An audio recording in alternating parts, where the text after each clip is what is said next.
Hello folks, Mike here. I hear a lot of similar questions. What's the difference between a 1.5 lux and a 2.0 lux? And what's the difference between the pearl anodizing and the standard anodizing? The difference between the 2.0 core and the 1.5 core and the PUTI core. So I thought I'd make a quick video to help try and clear up some questions that a lot of people seem to have. And the first thing that you'll notice between the Lux 1.5 and the 2.0 is the eye covers. With a Lux 1.5, and for the sake of time, I already took this one off, but there's a little teeny tiny Allen head, little 1/16 Allen head screw that holds this eye cover off, or I'm sorry, eye cover on. Now, the difference between the 1.5 and the 1.0 is the 1.0 does not have this little set screw. Alright, the 1.0 is simply just like that, only without the hole in it, and this just pops on, and these little magnets back here hook up to the magnets on the body, and that just holds the eye cover on like that. And then you simply just push in the corner, pop it up, peel it up with your fingernail, and that's the 1.0. Okay, the 1.5 eye covers introduce this little teeny tiny screw that screws into the body and keeps these eye covers from popping off. Very good. Another difference is the eyes themselves. You see the light brown band or the eye wire band. That's the 1.5 eyes. Also, there's the 1.5 board, and the way you can tell the difference is by turning it on. Powering on, battery level 100%. You get the British chick. Firing mode, semi-automatic. She sounds hot, but that's the 1.5 board, as opposed to the 2.0 board. A little more luxurious. This chick sounds a little hotter for some reason. Battery level 75%. Firing mode, ESP. So that's the difference you can tell by the boards is when you power it up. Either British chick or hot sounding chick. So those are the difference. When we were talking about the eyes, with the 2.0, what you're going to see is a little teeny tiny latch. Alright, this is a complete toolless disassembly. So you just push that little latch, push in on the eye cover, and then get your fingernail in there and just pull it up. Alright, so that's the difference in the 1.5 and the 2.0. Also, the difference between the 1.5 and the 2.0 is the 2.0 has these cool little springs. Alright, they generally, I haven't seen any of them wear out. The only time I've had to replace them is if someone lost one. But they set inside there in a little recess, and if you have to replace them, you just stick it in there and get your little pick and push it into the lip, and then it stays in place. Okay, on the 1.5 eye cover, you'll notice the little neoprene dot that is taking the place of the screw, I'm sorry, the spring, like on the 2.0. So the detents are still angled on the 1.5 and the 2.0. It's just the 1.5 has a screw to hold it in, and the 2.0 has this cool little latch. So those are the difference in the eye covers that you can see readily from the outside. Also, you'll notice that the eye wire band is black or more black on the 2.0s as opposed to the brown on the 1.5. Eyes read a little bit better than they did in the previous version, and as well as the board. Now, when we're talking about the engines, the cores, the 1.5 core and the 2.0 core, this is the 1.5 core.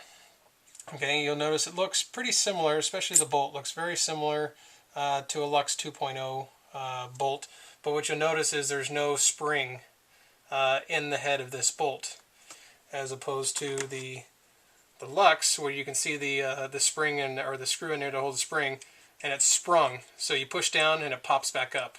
Okay, this is a 2.0 core, It's silver. It's got 3 bars, which, you know, when some of those that you hear Pooty does the bar mod, that's taken this bar off here, alright, which only leaves 2 bars. And what that does is, now that you've got rid of that, now you have more volume of air inside there. So that's what they're talking about. By getting rid of this, air now takes the place of where that metal piece was, and now you have more volume of air inside there, which lowers the pressure. Okay, so 2.0 core silver has a sprung bolt. There's a spring inside there that you can see with the screw. 1.5 has this solid body. So you notice there's no cutouts like the 2.0 core, and the spring, the bolt is not sprung. So you're just working off of the air pressure to push the bolt back, forward and back, as opposed to air pressure pushing the bolt forward, and then, pushing the bolt back, and the spring pushing the bolt forward, which helps with first shot drop, or FSDO. You ever heard FSDO? That's first shot drop. That's because the bolt is back, the O-rings start kind of setting in because they haven't moved in a little bit, and you go to shoot, and it just goes, and it doesn't cycle fully. You just get that little puff, and you can hear it, and also all of a sudden you don't shoot, and then you shoot again, and maybe it double feeds, or, you know, then it shoots, you know, regular. But that's what that spring does, is helps eliminate this first shot drop, which is that puffing sound that you hear, or not a full cycle of the bolt. So people talk about the Pooty core. What's the difference between the Pooty core and a stock core? You know, the tolerances are different. Pooty's can breaks in half so you can get to these O-rings inside. And he has a flat face bolt, which is different than the stock bolt. You can see there's concave in there, and Pooty's bolt is flat. So you see the differences between the two. This helps the ball stack, like Pooty says, it helps the ball stack because it keeps the ball from rocking back and forth while it's inside of the gun. And what they're talking about is when the ball's inside there with the 2.0 core, you can tilt the gun back and forth and the ball will move a little bit. And with the flat face bolt, it holds the ball in place, which theoretically, you know, helps the ball stack, you know, lining up. Vision off. Powering off. So the other difference with Pooty's core and the 2.0 core is the 2.0 core, like I said, has that spring inside there. Well, Pooty has the spring here, and there's different variations, but you have the Rhino spring that's on the valve guide, and that fits up in there like so, and then you know, you got a sprung bolt just like the 2.0, so that helps with the first shot drop. So, and the puffing sound, as opposed to the 1.5 core that doesn't have that spring, doesn't have any spring. So it just works on the air, moving it back and forth. So that's the main differences between the 1.5 and the 2.0. The board, the eyes, the engine, the eye covers. Screw for 1.5, latch for 2.0. 1.0 has no screw whatsoever, and it just relies on the magnets. I also hear, like, what's the difference between the pearl anodized and the, you know, regular anodizing. This is a pearl ano. You notice it's kind of more solid color looking, and this is a regular anodized with a polished barrel back. So you notice it has a little bit more shine to it than the pearl. The pearl almost looks like a paint job kind of, than the anodizing on a regular polished barrel back. Now, I mean, there's two different looks, and obviously it's hard to pick up on the camera, but when you hold them in the light, the pearl has kind of a sheen or a glimmer to it, a pearlescence. That's why they call it pearl. You know, it kind of looks, the color looks deep, as opposed to just the shine on the regular barrel back. Now, the pearl anodizing is a type 2 anodizing, which means it's obviously it's a little bit thicker, and when you compare the anodizing on a regular anodized gun as opposed to the pearl, I mean, you can noticeably see that the lines on the gun appear to be a little bit thicker, And you'll also notice on a lot of the edges that it's a little bit thicker. But the pearl anodizing is actually a stronger anodizing. It's less resistant, or I'm sorry, more resistant to chips and scrapes than the traditional anodizing. But something you will notice with some of the pearl, you will notice some hanger marks from when they're anodizing, which is normal. And these are hand-built guns. These aren't assembly line guns. These are built by hand individually. So and they're all anodized in pieces. So that's why sometimes you may notice a difference between the anodizing between the reg and the body. Which this one there's not too much difference, but I have seen them where they're a different hue than the body, and that's just because they're anodized independently and then assembled.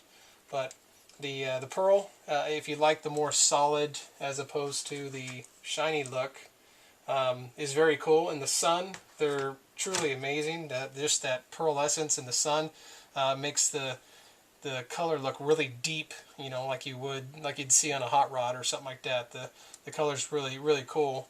But like I said, the anodizing is a bit thicker, so on some of the threads you'll notice that the thread's got to be cleaned up a little bit at the factory to make sure the barrel pieces thread together good, as opposed to the traditional anodizing, which is thinner, doesn't seem to have too much of a problem. But, like I said, it's a hand-built paintball gun. That's why they're, the top on the market. They're assembled by hand and not in a factory on an assembly line. So, lastly, before we conclude, differences on the cases. This is a Luxe 1.5 case. You notice the metal back or metal top, as opposed to the Luxe 2.0 case that has this more resilient, plastic, whatever that material is made out of. And the layout is different with the Luxe 2.0. The foam is a lot better quality as opposed to the 1.5, which, obviously the progression gets better. The edges aren't as sharp as the 2.0, which, this is obviously cut just for that marker, and it's just a lot cleaner, so you see the progression between the two models. So I hope that clears up a lot of questions that people have. If you have any questions, feel free to send me a PM on PB Nation Cornbread, KORNBRED, or email me at pbn@mustachepaintball.com. Thank you very much.